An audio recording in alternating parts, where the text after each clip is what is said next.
কুমিল্লায় খালেদা জিয়ার জামিন আবেদন নামঞ্জুর।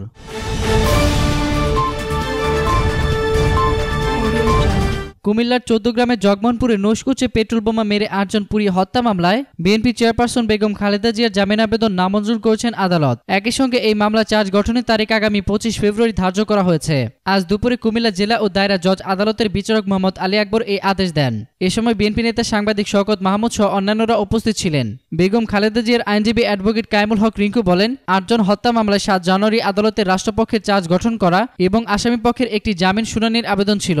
মামলার বিবরণে জানা গেছে, ২০১৫ সালে ৩ ফেব্রুয়ারি ভোরে ২০ দলীয় জোটের অবরোধের সময় ১৪ গ্রামের জগমোহনপুরে একটি বাসে পেট্রোল বোমা ছুড়ে মারে দুর্বৃত্তরা। এতে ৮ জন যাত্রী দগ্ধ হয়ে মারা যান এবং আহত হন ২০ জন। এই ঘটনায় ১৪ গ্রাম থানার এসআই নুরুজ্জামান বাদী হয়ে ৭৭ জনের বিরুদ্ধে মামলা দায়ের করেন।